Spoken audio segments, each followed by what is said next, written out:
everybody else, but when I was younger, I could always apparently see things that most others couldn't. I still believe in what I saw, since there's no way I could have made those things up, as I wasn't allowed to watch anything scary on the TV because of my parents. My village was actually built on top of a huge graveyard, and a lot of people were killed on the streets and in the houses during the war that happened 30 years ago. I constantly had nightmares and heard voices, but nobody believed me. The scariest experience I ever had has to be the time that I was walking my dog. He was a basset hound and a gentle giant that would never hurt a fly. My house is near a big forest and near a river. I was never scared to go exploring. To get to the forest, we had to go in between tall bushes and down a path that had a cliff next to it. It was the only way in or out. We went further down where the river was, and while my dog walked around, I sat on an old boat that looked like it hadn't been used in decades, but it seemed sturdy. It was a pretty quiet day without any wind when I heard something walking behind me. I turned around just to be greeted by nothing. I shrugged it off, thinking it was probably a small animal or something in the tall grass. Sometime later, I heard somebody say my name. Marco. It came from a deep, cracking voice. It didn't sound human. I jerked my head to where I thought I heard it, and I saw a tall, humanoid figure without a head and two glowing red eyes that seemed to be on its chest.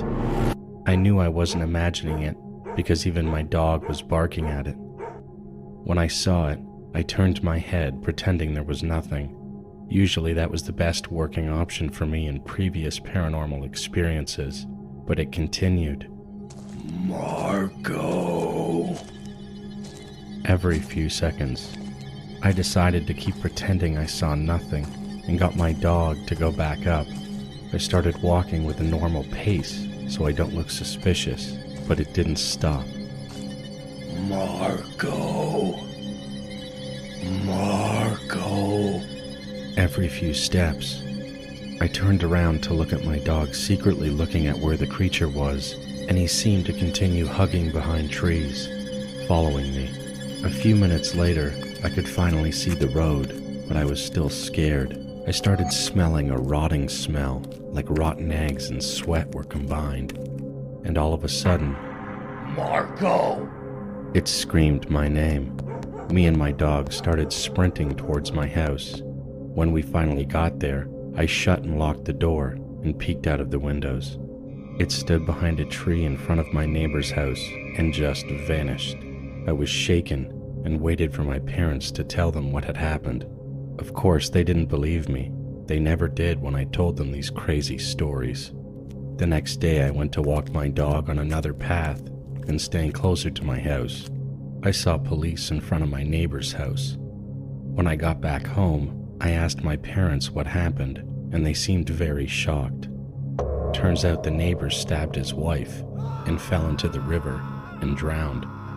He died right before I went down there. I have a theory that the spirit was his, but I don't know what its intention was. Was it to harm me as well? To tell me to go to his house and see what he did? I've always been puzzled by it, and still am, but at least my parents believe me more when I tell them something paranormal happens. Life working in a factory was so boring, but I've got used to it as I forced myself to work there. I got to be friends with a colleague there, whose name was Devin. He had a shaggy beard and always smelled like alcohol. He always had horror books with him and enjoyed grotesque jokes. One day, when we were chatting, he said, "Hey, I just came up with an amazing idea." Then he showed me his notebook, on which dozens of people's names were written. Among them were the names of the factory manager and some of his colleagues. "I will kill them all within the next years. What do you think? Isn't it an awesome plan?" I thought he was joking, and so I said, "Are you having a hard time these days? You've lost your mind. I told you to take it easy." And then he said, "No, I really found the perfect way to murder. I can make a person disappear without a single trace." I told him, "Take a vacation and get some rest. I'll tell our boss for you." And I went to work, but he was looking at his notebook incessantly. A few days later, he looked much more joyful than usual. I asked him if there's any good news, and he invited me to his house saying he had something to show me. When I arrived at his house, he said there is something great in the basement and took me there. In the basement, he put on gloves and goggles and opened up a large barrel. Smoke poured from the barrel and he used a big pair of tongs to pull something out of it. A bone, he said. It takes a very long time to dissolve bodies, but it doesn't mean it's impossible. This means that it's possible to murder and not get caught by the police. My body started to tremble. Apparently, what he was holding was a bone of a human. He said, "Would you like to go inside this barrel too? And tell me how you feel when you're inside. I'm really curious. The pain of being dissolved. It is often said that being burnt is the most painful. How would that feel?" I asked everyone to tell me, but they wouldn't say anything if they go inside. Then he suddenly grabbed me and struggled to get me into the barrel. At that moment, I fought with him with all my might. We fought, tossing and turning. But what he was overlooking was that I am very strong. After a long fight, I picked him up from the ground and put him in the barrel, and he fell inside head first. He screamed and writhed himself, which didn't last more than 3 seconds, and I didn't have to look inside to find out what happened to him. I ran away like crazy. I couldn't even call the police and stayed home for several days, trembling. About 3 days passed since then, and I couldn't do anything, trembling in fear, and decided to go back to his house after all. His door was still open as it was when I left his house, and the house was full of bizarre smoke and a strange smell. When I went down to the basement and approached the barrel, there were parts of his body that had melted and were hard to recognize. I freaked out and ran away. I considered concealing everything, but eventually decided to report it to the police. Investigations revealed that he had already killed about 3 people. Several barrels filled with the sulfuric acid were found in his house, with human hair and pieces of bones inside. And a notebook was found in his room on which he was writing a horror novel. The process of how he lured people and put them into the sulfuric acid barrel was written in detail. And the following content of the novel was about putting me in a barrel of sulfuric acid. It said that a few days after killing me, he missed me and tried to take my body back out, but my body had already melted and disappeared. I was shocked. The police asked me if I had an argument with him recently, but there was no such thing. I still can't understand why he did those things. Did he really do all that to write his horror novel? Sleeping in my room. Suddenly, the entire house started to shake with a huge crash, just like an earthquake. I was awakened with panic.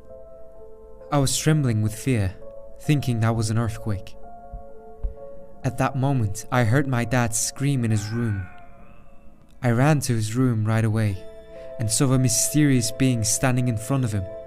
It was as enormous as it was about to break through the ceiling, and my dad was absolutely overwhelmed with that horrible ambience. The horrifying creature talked. "In 5 years, you will be dragged to hell." My dad cried and begged desperately on his knees. "No! Please, I beg you, I have a little boy!" The being blustered in a threatening voice. "You committed the unforgivable sin. You will burn in hell." Then it disappeared. My dad collapsed to the floor, devastated. Next day, he looked so grim and nervous. I was also frightened, but I didn't talk about what happened last night. After several days, we went back to our normal routines, as if we completely forgot about that day. Time passed away in an instant. And exactly 5 years later from that day, my dad vanished. The police handled it as a missing person case. They tried to track all his records and follow up on clues, but couldn't find anything. It has already been 2 years since his disappearance. His whereabouts still unknown. In the CCTV records, the police saw my dad leaving work by driving away in his car from the parking lot of the company building. Then, his car was found in a distant alley, Only his clothes remained in the driver's seat, as if somebody took his body away. My dad disappeared, and nobody could find him. I had prayed to God every single day since then, to find my dad. I swore I would do anything if I could see him at least once. Even if he couldn't come back to me just once, I would be fine. I prayed over and over, asking if he was still alive and where he was. Every night I prayed and cried myself to sleep. And last night I had a dream. That mysterious being showed up again, and this time in front of me. It was the exact same one I saw years ago. He said to me, Come with me, if you want to see where your father is. He took my hand and brought me outside.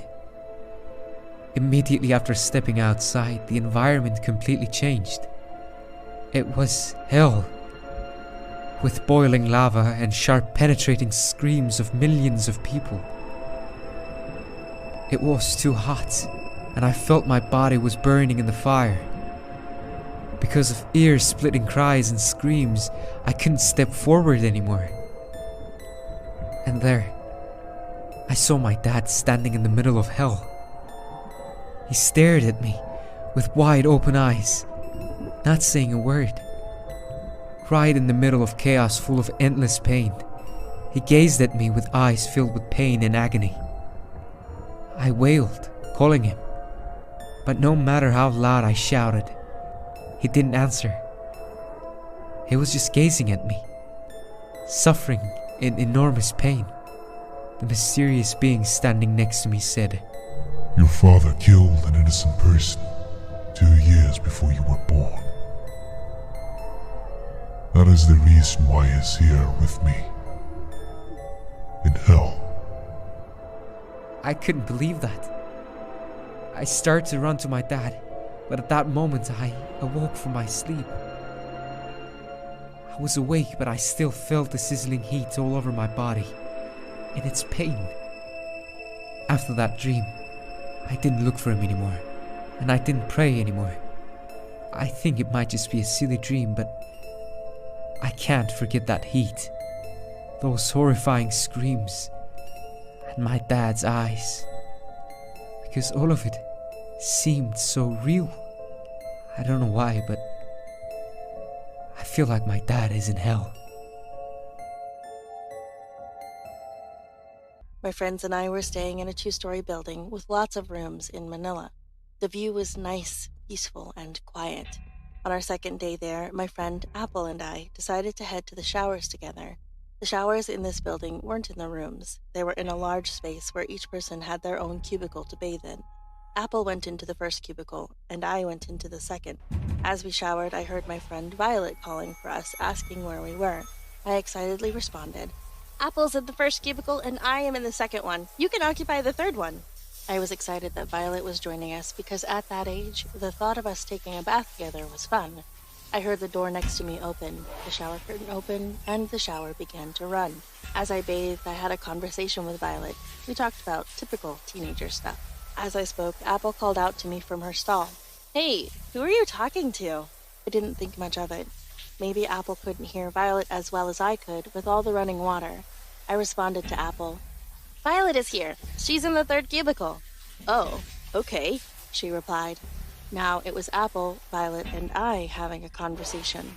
Next, I heard our friend Lila enter the bathroom, calling out to us. I told her where the three of us were and encouraged her to use the only remaining shower on the end. Same as with Violet, I heard the door, shower curtain, and water running. We continued to talk with each other for what seemed like a long time. Now, Violet asked if she could borrow my soap since she forgot hers. I said, Of course. Then I tried to reach the wall above our cubicle since there was a space there. I was handing it to her, but she was not taking it. I said, Hey Violet, here's your soap. No response. I waited for 5 seconds and no response. I shrugged and figured maybe she'd figured it out and didn't say anything. As I finished cleaning myself up, I called out, Hey Violet, Lila, we will wait for you so that we can go back to our rooms together. Apple and I sat and waited for the other two. We could see the cubicle doors from where we were. The doors had this blurred glass, so you can't really see what's inside, but if someone moves around behind the glass, you can see their silhouette.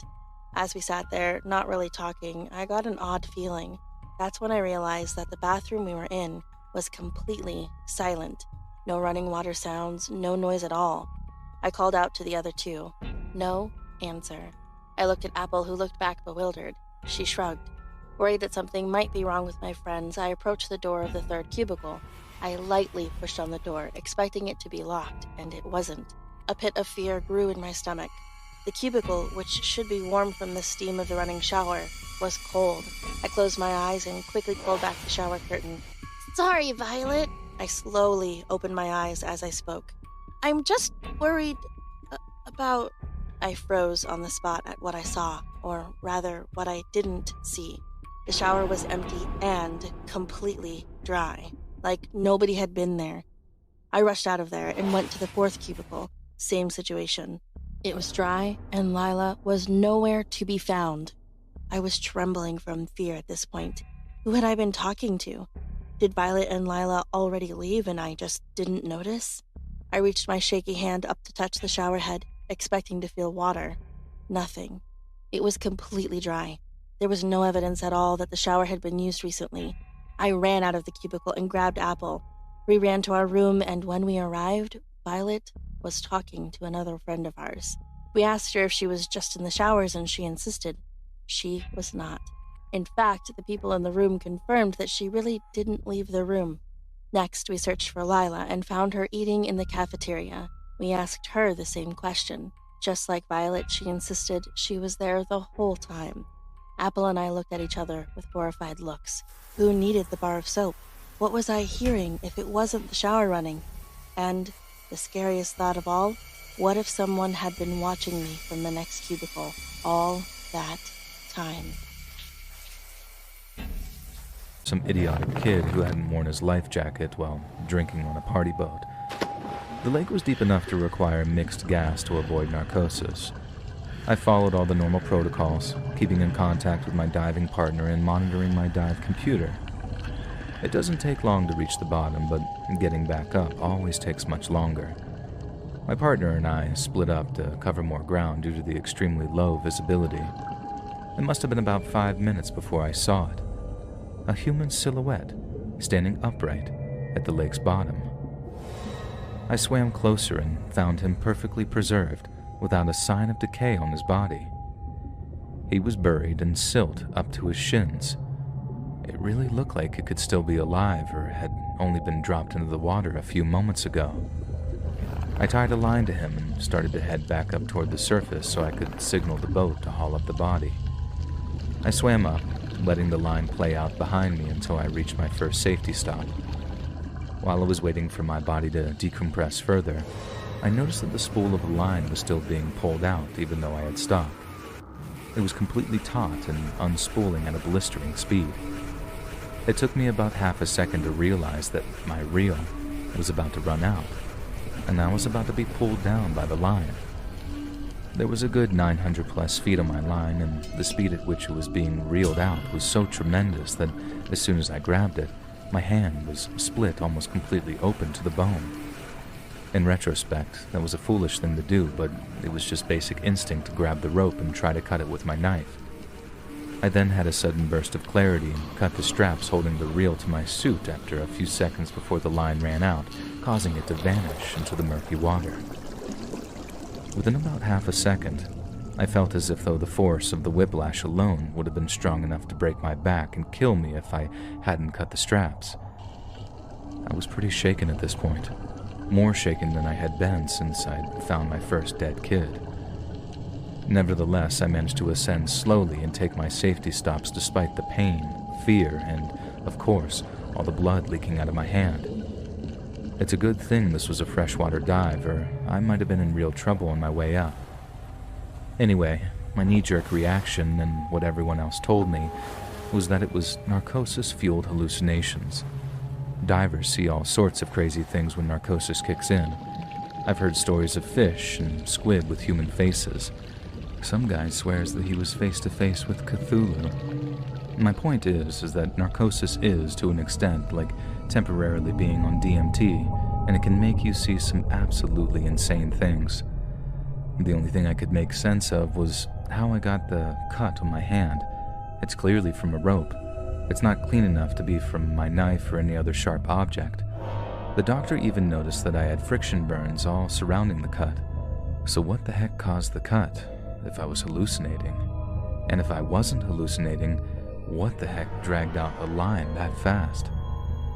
What really keeps me up at night is that the guy was resting on the bottom of the lake, and my line was going straight down. So either he was pulled through the bottom of the lake, or something with incredible strength and speed grabbed my rope and was reeling me in like a fish. I'm not sure which scenario is worse. Broke up, so I was in the process of moving away from my hometown to Houston. I just wanted to start over somewhere new. It was about 3 a.m., and I was driving through a small town in Texas on my way to Houston when I decided to stop for gas. It was pretty empty, but the gas station was open. As I was filling up, looking at my phone, I saw a truck pull up to the pump on the other side of me. I wasn't paying any attention until I put my phone in my pocket to put the nozzle back, and I saw a man just staring at me. I smiled at him, turning to put the gas cap back on, when I saw 4 more men, 2 on either side. I thought that was weird, but I just wanted to get in my car and go. As I went to pull the handle on my door, they attacked me. I was screaming and kicking and fighting as hard as I could, but I wasn't strong enough. 2 of them pulled me into the back seat of the truck while 2 of them pushed me in. I ended up draped over their laps. I was still trying to get free, but it was hard to move with their weight holding me down. I started to cry. I have never felt so weak in my life. I started scratching one man thinking, if they kill me, his DNA will be under my nails. They pulled up to a motel and carried me inside of a room. I was screaming again, and the oldest looking one started hitting me, telling me to be quiet. One of them said if I was good, they wouldn't hurt me. They held me down on one of the beds and tied my hands and feet together with a belt and some kind of thin string like a shoelace. I was panicking and still crying, just telling them to let me go. I wouldn't say anything. I wouldn't tell anyone, that's what I told them. They started talking to each other in another language, one I couldn't recognize. Looking around the room, I saw bags and beer cans, lots of beer cans. It smelled like they had all been staying in this one room with 2 beds for a while.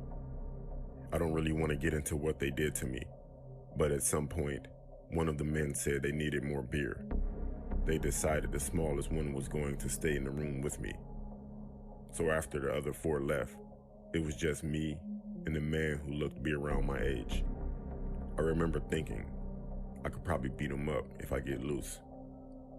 I asked him if I could use the bathroom, and when he untied me, I bolted for the door.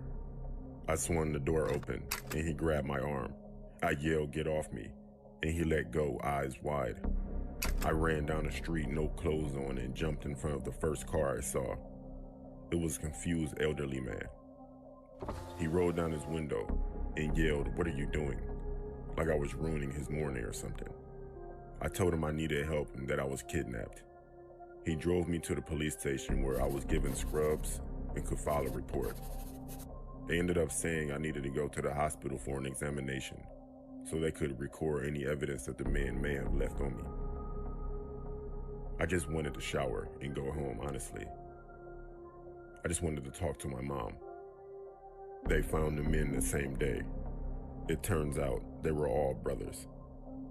They didn't say what they planned on doing with me after, or why they did it in the first place. They claimed to be all blackout drunk at the time. I ended up moving to the other side of the country, and even though I know they're still in prison, I get nightmares about what happened. I don't use my phone at all in public anymore, and my current boyfriend says I'm too paranoid, but I have to be, right? I never want to feel that weak again in my life. That I believed he was a twin. We both stopped and looked at each other in the face for a few seconds, and he asked me, "Who are you?" I couldn't say anything in shock, and only looked at his face. He also looked at me in the face and continued to look incredulous. I ran away with an indescribable discomfort, but that night, I had a dream that my body burned down and turned into ashes. And when I woke up in the morning, my whole body began to crack and discharge. As time went by, my body began to hurt more and more. Gradually, it became difficult to breathe, and it became difficult to move as the arms and legs hardened. I was lost in thought. I heard I'd die if I met a doppelganger. Am I dying? I ended up visiting a famous fortune teller who was surprised to see me and said, "You were born by God's mistake. God is trying to turn you back into nothingness." I said I wanted to live, and the fortune teller shook his head and said there was no way. I went back stunned, and after that day, my body began to dry out like a dying tree. As the day went by, I became senile. My back was bent, my skin cracked, and blood began to leak out. Even after visiting a doctor, he said there was no cure, saying it was a strange disease with an unknown cause. I shouted at the sky, "God, you created me and now you're trying to get rid of me?" I wanted to live somehow, so I exercised for 6 hours a day and took care of all kinds of vitamins and health foods. Fortunately, I started to feel better, and I was able to slow down the speed of my body's breakdown. Then one day, I had a dream again. I saw a person who looked like me lying down in the form of a lump of ash, because his whole body was burned. I woke up screaming, and now I'm in a better shape than ever before. Surprisingly, after that, I gradually recovered my health and gradually returned to a healthy body. I don't know what happened. Did God change his mind? Or was it all just a coincidence? But one question remains in my mind. Where is the person who looked like me now? Is he alive? And I was in a bad place at the time. I was living in a trailer park during that period, and I was about to walk to see my boyfriend. It was late. I'm not sure what time it was, but it was between 12 and 3 a.m. I got out of the house, turned on my phone flashlight, and began walking. Keep in mind that there is one large orange street light that illuminates the mailboxes near where you would turn to drive into the trailer park. However, as you walk down the road, there were no other lights. Not even a single house light. I've always been a bit paranoid, but it was only a 10 to 20 minute walk, so what's the big deal? So I began walking down the street, and my flashlight barely lit anything. I could see a few houses, but as I walked further down the road, I saw a massive ditch filled with trees, grass, weeds, shrubs, bushes, and a rail going down. On the right side of where I was walking, there was nothing but dirt and hills. I kept looking back as I walked to reassure myself that there was no need to be so worried and afraid, but I was just so nervous. I could see the end of the street from where I was standing. There was a dance studio on the left and a large fenced-in house on the right, almost like a checkpoint. It was a little far away, but I figured if I kept my flashlight straight and walked quickly, I'd be there in no time. Suddenly, I heard these movements, almost like steps. However, they weren't mine. I stopped and pointed my flashlight at the railed ditch, hoping to see someone walking or even an animal pass by, but there was no one there. "Hello?" I yelled, shining my flashlight towards this big, eerie tree that slumped over the rail. And nothing. I turned around to see if there was someone behind me, but there wasn't anyone. I thought I was just freaking myself out, so I kept walking. Then I heard a hissing noise coming from the hills, almost like a cat or a large animal. I pointed my flashlight to my right, and there it was. I stopped in my tracks, my heart in my throat. It wasn't an animal. This thing had skin, clear skin, and I could see its spine. I didn't get a good look at its face, but it had an unusually long arms and legs. It was on its arms and legs and charged right at me. I had no choice but to book it down the street without looking back. I remember dropping a couple of items from one of my jacket pockets or pants pockets, but I didn't go back. I could hear its heavy and harsh breath getting closer and closer. I didn't have time to scream or cry or even get a better look at this thing. Finally, I made it to the light pole next to the fenced house. I looked back as soon as I got under the light pole, and the creature was gone. I stood there for a moment, wondering if I was just paranoid and my imagination got the better of me, or if I had actually seen some demonic, ugly skinwalker thing. I had no idea, but all I knew was that I needed to get the hell out of there. I ran down the street until I reached my ex-boyfriend. I'd never felt more at ease with his arms wrapped around me, just cuddling me and holding me tight. I never ended up telling him what I saw until a couple of years later. To this day, I still don't know if it was my mind playing tricks on me or if what I saw was actually a bloodthirsty creature preying on its next victim. I never returned to that trailer park or the road leading to it, and I hope I never have to.